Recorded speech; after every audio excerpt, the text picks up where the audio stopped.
जी, जो 2022 का रिक्रूटमेंट आया है, जो कि जनरल रिक्रूटमेंट है और साथ ही साथ बैकलॉग का रिक्रूटमेंट है, आदरणीय हमारे सीनियर मेंबर ने बताया कि उसमें किस तरीके से आरक्षण की अवहेलना की गई है, जिसमें चाहे वो एससी कम्युनिटी हो, बैकवर्ड कम्युनिटी हो या एसटी कम्युनिटी हो, उसमें एसटी कम्युनिटी में 100 से ऊपर पद 127 सीट्स पे 0 रिजर्वेशन के तहत एक भी सीट नहीं दी गई है।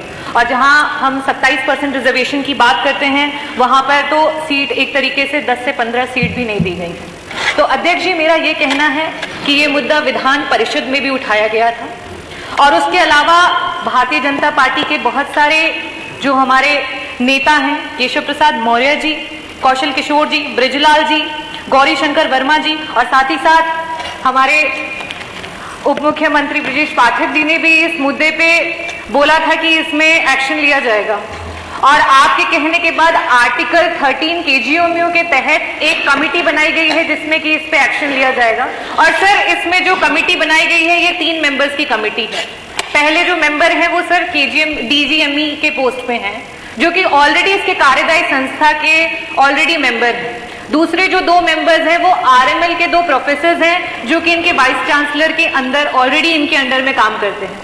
तो सर, जब जो 3 लोग इसमें मेंबर बनाए गए हैं आर्टिकल 13 के तहत इसकी जांच के लिए, वो ऑलरेडी जब इस तरीके की चीजें हो रही थी तब उस पर अंकुश नहीं लगा पाए, तो अब इसकी जांच में किस तरीके से निष्पक्ष तरीके से डिसीजन देंगे, इस पे हम अग्री नहीं करते हैं, पहली बात। दूसरी बात, ये जो भी कमेटी बनाए, क्योंकि ये बार बार इस तरीके के मुद्दे पहले भी हुए हैं और बड़ा ही संगीन मुद्दा है, जिस तरीके से पीडीए, चाहे वो दलित हो, पिछड़ा हो, अल्पसंख्यक हो, उनका हक इस सरकार में बार बार मारा जा रहा है। तो अध्यक्ष जी, एक वाइस चांसलर जो कि केजीएमयू की वाइस चांसलर हैं और साथ ही साथ उन्हें आरएमएल में भी डायरेक्टर का पद दिया गया है, क्या हमारे पास इतने लोग नहीं हैं कि हम उन्हें विभिन्न जगह पर रखें? और जैसे कि बताया गया कि आरएमएल में भी ये सिमिलर सिचुएशन हुई है, जब वो आरएमएल में डायरेक्टर के पद पे रहे और उस समय बैकलॉग की सीटें, जो कि नियमानुसार बैकलॉग की सीटें कभी भी ईडब्ल्यूएस के किसी भी कैंडिडेट से नहीं भरी जाती हैं, उसके बावजूद भी उसको भरा गया है। ये सरासर नाइंसाफी है।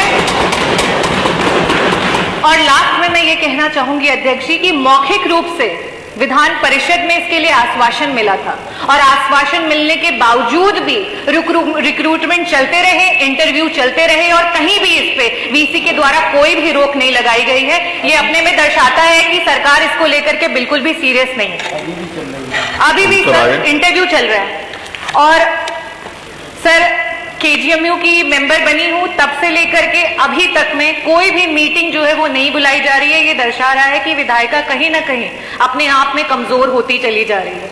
सर, वहां पे 2 टीम्स होती हैं, एक एग्जीक्यूटिव कोर्ट होता है, एक एग्जीक्यूटिव मेंबर्स का होता है और एक कोर्ट मेंबर्स का होता है। मैं आपके माध्यम से ये अनुरोध करना चाहूंगी कि जो भी सदस्य यहाँ सदन से वहां पे एज अ मेंबर चुन करके जाते हैं, उन्हें कोर्ट में जाने का अवसर मिले, ताकि इस तरीके के जो भी हरकतें हो रही हैं उस पे अंकुश लगाया जा सके। थैंक यू, धन्यवाद। धन्यवाद डॉक्टर। बहुत बहुत धन्यवाद।